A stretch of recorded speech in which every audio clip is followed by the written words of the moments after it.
exatamente os riscos de uma pessoa com 60 anos ou mais que sofra um traumatismo crânioencefálico, mesmo que seja um traumatismo crânioencefálico considerado leve, um acidente doméstico, pela questão da idade e por questão de comorbidades, existe um risco escondido do desenvolvimento de um hematoma crônico. Depois de cair em acidente doméstico, o atual presidente Lula passará por cirurgia para conter hemorragia interna na cabeça.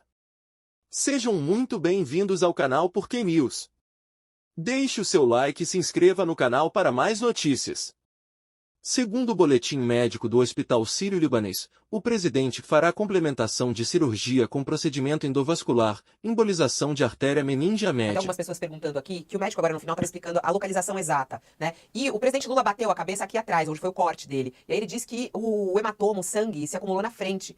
Por que isso acontece, doutor? É normal isso acontecer? Como é que o senhor pode explicar pra gente essa localização exata do tombo? Isso quer dizer que o presidente Lula tomou um tombo muito forte, a batida na cabeça foi muito forte? Como é que o senhor explica essa situação da localização do hematoma e da onde foi a batida? Bom, o nosso sistema nervoso central, ele existe num verdadeiro santuário, que é a proteção que o crânio e todas as estruturas do couro cabeludo exercem, envolvendo o sistema nervoso central. Então, quando você tem um trauma de crânio e o impacto direto, por exemplo, acontece na região occipital, a gente pode imaginar o seguinte: imagina um pote que você tenha um grande pedaço de carne dentro desse pote. Se você, de repente, desacelera um determinado movimento, por contragolpe, existe um impacto na região anterior. Então, eu desacelerei a cabeça atrás, tanto é que o presidente foi suturado pela necessidade de um corte no couro cabeludo que ele apresentou, mas por contragolpe, a parte anterior do crânio, ela colide contra as estruturas ósseas internas, tanto na região frontal como temporal. E mais do que isso, né, com o decorrer do tempo, é natural que exista um certo grau de atrofia cerebral, que é normal da própria idade, e veias em ponte, que são pequenas estruturas que fazem o retorno venoso, podem, como ficam como esticadas, como se fosse um varal, sofrerem um rompimento pequeno, que provoca um pequeno sangramento. Mas, devido a uma característica clínica do próprio paciente, com 60 anos ou mais, ou que utiliza antiagregantes plaquetários para se evitar um infarto agudo do miocárdio, um derrame cerebral, um acidente vascular cerebral, isso predispõe à formação do que nós chamamos de hematoma subdural crônico. O que é isso? É um hematoma que se organiza e fica localizado entre o cérebro e a calota craniana, envolto pela dura mater, que é a membrana mais espessa das meninges, e lenta e progressivamente ele vai puxando água para dentro dessa bolsa que se organiza, funciona como se fosse uma bolsa com um folheto que fica na região externa, né, um folheto parietal, e outro folheto que fica em contato com o cérebro, que é o folheto visceral. Essa bolsa ela vai aumentando de volume lenta e progressivamente, por isso que não acontece de imediato após o acidente, acontece 3 a 4 semanas depois. E existindo a compressão do cérebro, o paciente começa então a ter alterações neurológicas, dor de cabeça, podendo ter alteração da motricidade contralateral do corpo e também até mesmo alteração da linguagem e alteração visual. Doutor Fernando, bom dia. Caso o presidente Lula só teve sintomas, teve desconforto, mal-estar, né, dor de cabeça, e acabou levando ele a procurar o ambulatório Planalto, depois os médicos dele. Caso uma pessoa com essa situação clínica, ela não procurasse ajuda médica quando os sintomas se tornassem mais agudos, qual que seria o prognóstico disso? Ou seja, a gente está discutindo até agora que aconteceu isso, o presidente foi lá e aliviou através de uma trepanação. Mas o que aconteceria caso essa pessoa ficar só tomando uma aspirina, uma Novalgina e não procurasse ajuda médica? Qual que é a consequência, o prognóstico disso?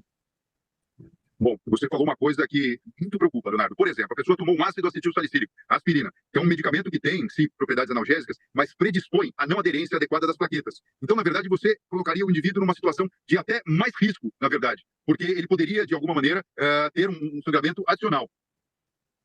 Ele poderia ter um sangramento adicional. E se nada for feito, nem diagnosticado de forma adequada, essa pessoa poderia, inclusive, morrer.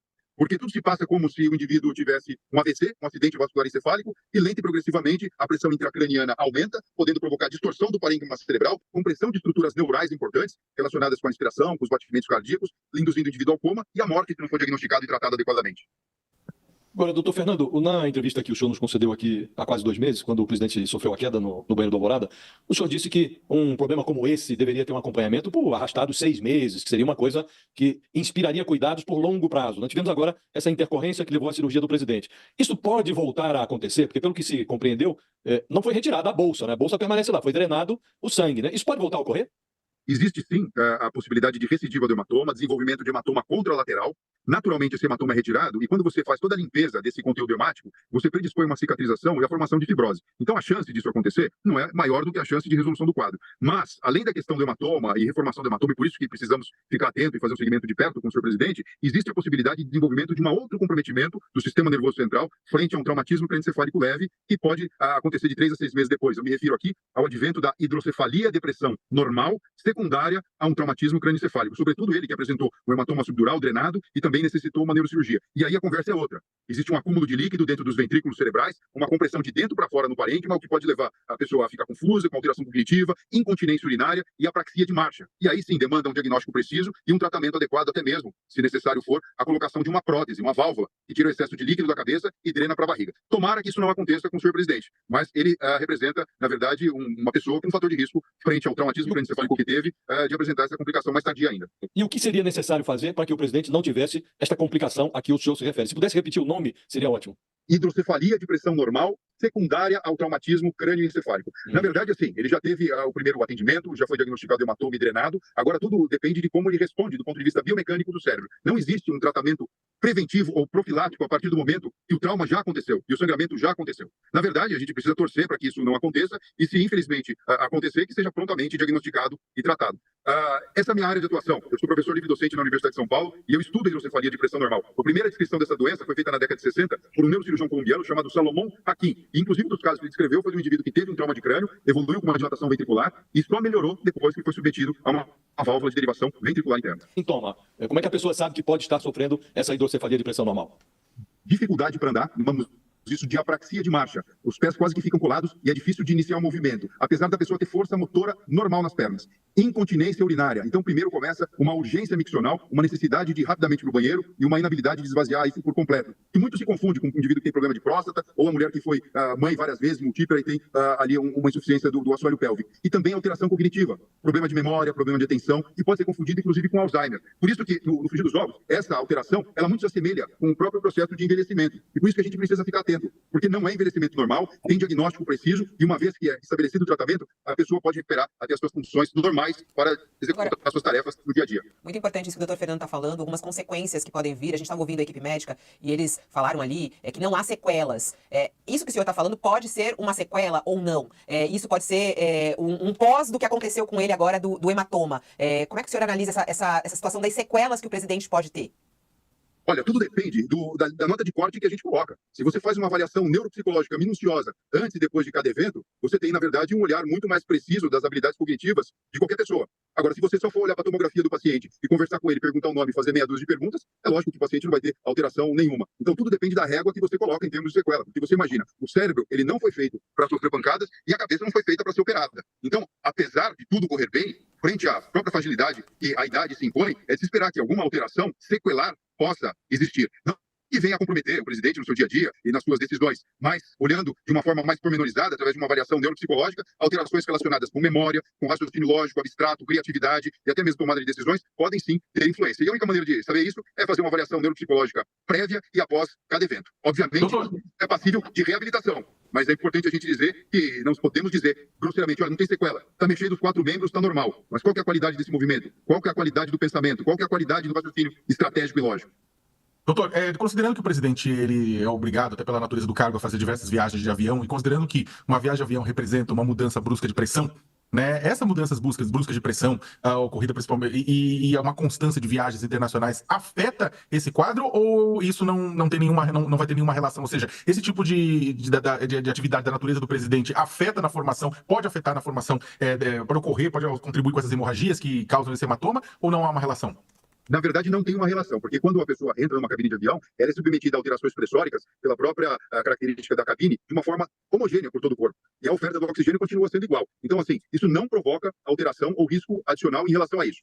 Existe uma condição que poderia afetar. Por exemplo, se o paciente tivesse, no caso do presidente, submetido a uma craniectomia descompressiva e não tivesse uma parte da calota óssea. Aí sim, a realidade fica um pouco diferente, porque você tem uma síndrome chamada síndrome do trefinado e pequenas alterações, inclusive de decúbito, de posição do corpo, pode provocar alterações funcionais. Mas nesse caso, o paciente estando bem, o presidente estando bem, com exames de controle adequados, clinicamente estável, a viagem de avião, ela não traria nenhuma alteração em termos de perfusão cerebral e funcionamento do órgão. Doutor Fernando, houve a meu juízo, uma imprecisão na comunicação dos médicos agora, depois dessa cirurgia do presidente, porque numa primeira nota escreveu-se que o presidente foi submetido a uma craniotomia. E agora os médicos disseram que ele, na verdade, sofreu uma trepanação. Eu queria saber do senhor qual é a diferença entre um procedimento e outro e se é normal, como informaram os médicos, que um dreno seja instalado no cérebro do presidente, que ele fique com esse dreno por alguns dias. Qual é a utilidade do dreno e qual a diferença entre trepanação e craniotomia?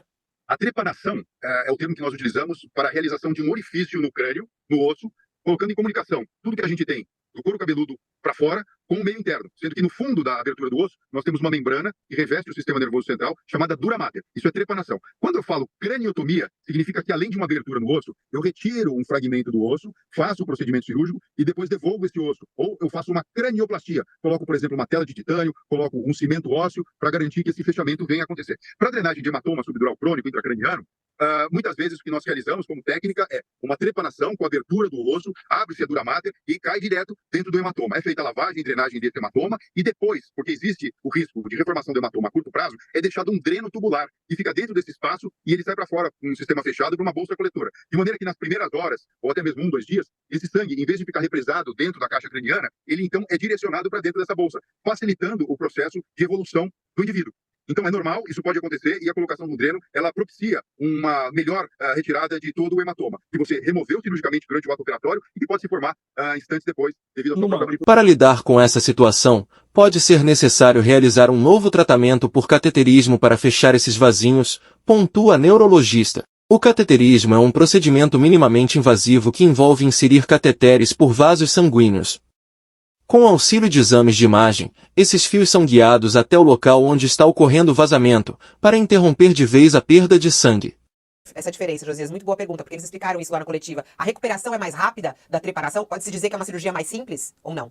A trepanação é um acesso mais direto para a caixa craniana. Então, quando você faz uma craniotomia, é necessário que você remova o osso e depois devolva esse osso e a gente espera 3 meses até toda a cicatrização acontecer. Veja, ele vai ficar internado no hospital, correndo tudo bem, sem nenhuma intercorrência, de 72 horas a 5 dias. Com 10 a 15 dias, retiramos os pontos. Frente à natureza do trabalho, é óbvio que ele vai precisar de um tempo de recuperação neurofuncional estendido. Eu diria que, normalmente, depois de 1 mês, talvez seria o momento adequado para ele retornar às suas funções, a depender da sua evolução. Não estou falando que ele não teria a condição, mas do ponto de vista humano, isso até seria mais honesto para ele como indivíduo. E sim, a gente tem um vice-presidente que está totalmente habilitado e capaz para auxiliar e comandar o país enquanto esse processo de recuperação Pelo que o acontece. senhor está dizendo, pelo menos 1 mês de licença médica ele deveria tirar.